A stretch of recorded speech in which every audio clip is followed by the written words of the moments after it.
GDP, a very simple and a very common term that we often read in newspapers and we often listen to in the various news channels. Still a little confusing for some people to understand. So let us understand this concept in very details today. So what is GDP? GDP stands for Gross Domestic Product. Now what do we mean by Gross Domestic Product? So GDP is the market value of all the final goods and services produced within a country in a given year. Okay, ma'am, we got the definition. But what do we mean by GDP? ये GDP है ही क्या? इसकी definition तो हमें clear है, लेकिन इस definition का मतलब क्या है? तो इस definition को हम parts में समझने वाले हैं. So let us understand the very first part of this definition, which is final goods and services. तो जब भी आप GDP में जिन goods को account करते हैं तो आप हमेशा final goods and services को ही account करेंगे. That means वो goods जो कि finished products हैं, जो कि finished services हैं. Final goods and services का मतलब क्या होता है? Final goods and services are those goods and services which are not resold as a part of some other good. For example, आपने एक बेकरी ओपन करी है, ठीक है. उस बेकरी में आप केक्स जो हैं वो मैन्युफैक्चर करते हैं या बेक करते हैं. उस केक को बनाने के लिए आपको वेरियस इंग्रेडिएंट्स की ज़रूरत पड़ती है. For example eggs, milk, butter. तो अगर आप यहाँ पर ध्यान से देखें एग्स, मिल्क और बटर को, तो ये सारे जो सामान हैं ये अपने आप को ट्रांसफॉर्म कर लेंगे in the baking process and they will turn into a new product which is cake. तो अब अगर हम जीडीपी की बात करें तो जीडीपी में हमारे सिर्फ इस केक की जो वैल्यू है वो ही इंक्लूड होगी, because it is the final good that will be ultimately consumed by the consumer. लेकिन जो अब ये वैल्यू है एग्स की, मिल्क की और बटर की, इन्हें हम इंक्लूड नहीं करेंगे जीडीपी के अंदर. क्यों? क्योंकि ये सब अब पार्ट बन चुके हैं आपके फाइनल गुड यानी कि केक का. तो इनकी वैल्यू ऑलरेडी इंक्लूड हो चुकी है आपकी केक की वैल्यू के अंदर.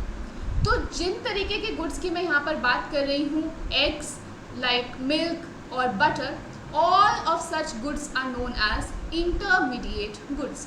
सो इंटरमीडिएट गुड्स क्या होते हैं? Intermediate goods are those goods which are resold as a part of some other final good. इस तरीके के गुड्स जो आपके एक फाइनल गुड को बनाने में हेल्प कर रहे हैं और वो पूरे एग्जॉस्ट हो जाते हैं उस प्रोडक्शन प्रोसेस के अंदर.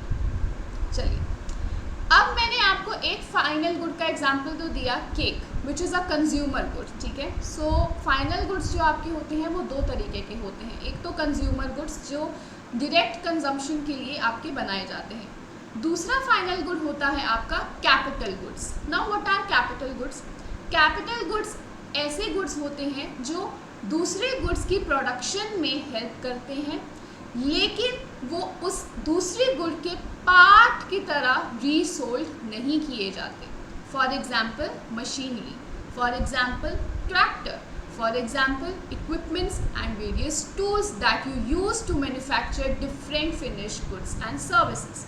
ओके, तो ये जो मशीनरी आपने खरीदी है ये फाइनल गुड है, ठीक है. क्यों फाइनल गुड है, इंटरमीडिएट नहीं है? क्योंकि ये आपकी प्रोडक्शन में तो हेल्प कर रही है, आगे आपको प्रोडक्शन बढ़ाने में मदद करेगी, लेकिन ये उस प्रोडक्ट का, जिस प्रोडक्ट को ये बनाने में हेल्प कर रही है, उसका पार्ट बनकर रीसोल्ड नहीं हो जाएगी मार्केट के अंदर. इसकी जो वैल्यू है वो इंटैक्ट रहेगी. I hope this is clear to everyone. चलिए, next point to be taken into consideration is you will only account for those goods and services which are produced in the given year, ठीक है.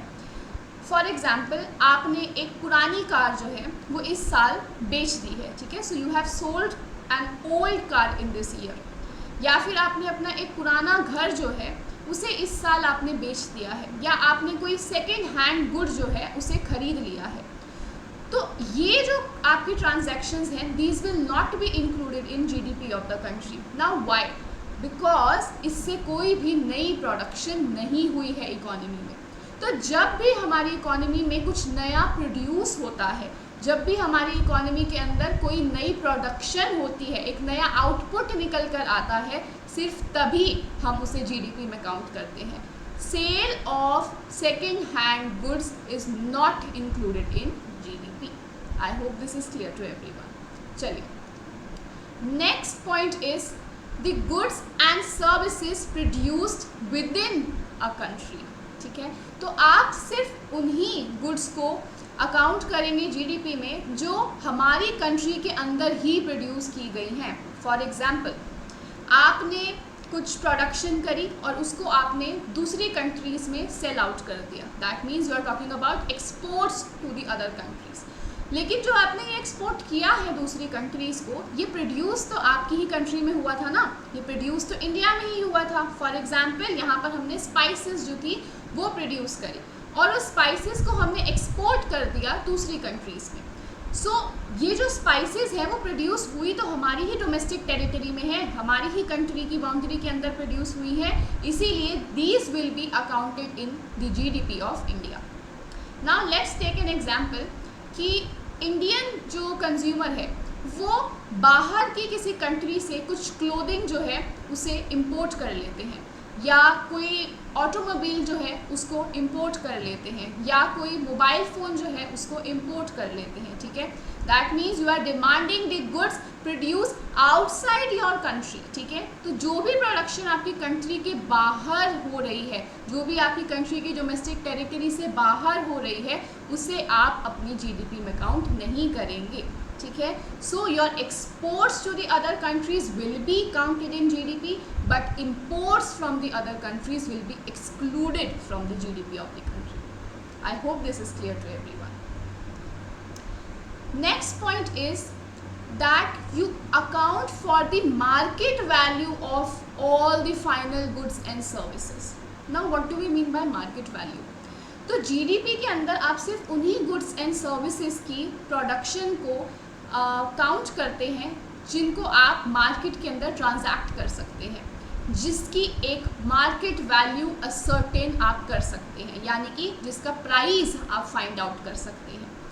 वो सारे के सारे goods and services जिनका price find out करना बहुत मुश्किल है, जिनकी मार्केट वैल्यू फाइंड आउट करना बहुत मुश्किल है, जो कि मार्केट के अंदर एक्सचेंज नहीं की जाती हैं, उन्हें हम जीडीपी में काउंट नहीं करते हैं। फॉर एग्जाम्पल, आपकी मदर आपके लिए पूरा दिन लगी रहती हैं, आपके लिए खाना बनाती हैं, आपके लिए घर साफ़ करती हैं, आपका ध्यान रखती हैं, आप जब बीमार होते हैं तो आपका पूरी सेवा करती हैं, तो क्या ये जीडीपी के अंदर काउंट होता है? So the services of your mother, the services of your sister, the services of your father, ठीक है, ये सब आपके क्या इंक्लूड हो रहे हैं जीडीपी के अंदर? तो ये इंक्लूड नहीं हो रहे हैं। वाई?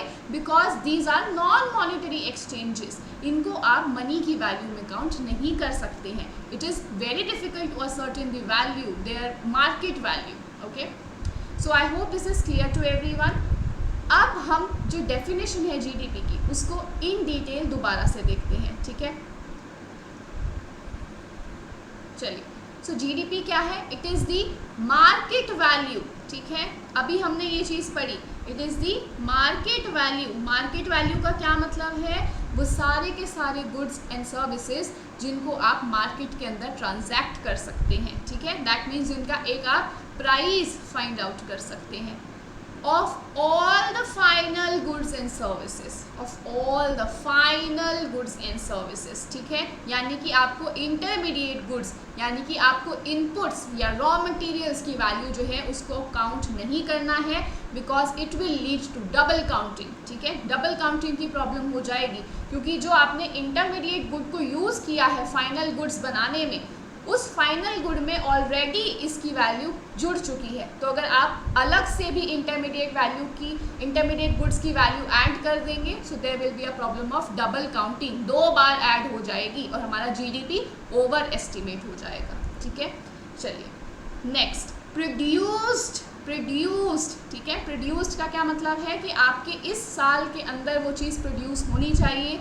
गुड्स एंड सर्विसेज, आपका करंट फ्लो जो है मेंटेन करना चाहिए। ऐसा नहीं होना चाहिए कि आपने कोई second hand goods and services को क्या किया है, डिलीवर किया है। विद इन आ कंट्री, जो भी प्रोडक्शन है वो आपकी कंट्री की बाउंड्री के अंदर होनी चाहिए। ठीक है, डोमेस्टिक प्रोडक्शन है ये, ग्रॉस डोमेस्टिक प्रोडक्ट। तो डोमेस्टिकली जो भी प्रोड्यूस गुड्स एंड सर्विसेज हैं only those will be counted in the GDP of the country. That means imports from the other countries must be excluded. Okay, so I hope ये concept जो है आज आपको clear हो गया होगा कि जीडीपी क्या होता है, जीडीपी में क्या क्या चीज़ें आपको इंक्लूड करनी होती हैं, क्या क्या चीज़ें आपको इंक्लूड नहीं करनी होती हैं. तो आज की जो हमारी वीडियो थी वो यहीं तक थी. Thank you so much everyone. Next video जो है उसके अंदर मैं बात करने वाली हूँ रियल जीडीपी और नॉमिनल जीडीपी की. तो आपने बहुत बार ये चीज़ देखी होगी कि आपकी जो जीडीपी है ना वो इंक्रीज़ तो कर रही है, ठीक है, आपकी जीडीपी तो इंक्रीज़ कर रही है, लेकिन आपकी जो प्रोडक्शन है या जो आपका आउटपुट है उसमें कुछ खास इंक्रीज़ आ नहीं रहा है. तो जब आपके प्रोडक्शन में इंक्रीज़ नहीं आ रहा है लेकिन आपकी जीडीपी लगातार बढ़े जा रही है, तो उसके पीछे का रीज़न क्या है? उसके पीछे का रीज़न जानने के लिए आपको नेक्स्ट वीडियो देखनी पड़ेगी जिसमें हम डिस्कस करेंगे types of GDP which is real GDP versus nominal GDP. Thank you so much.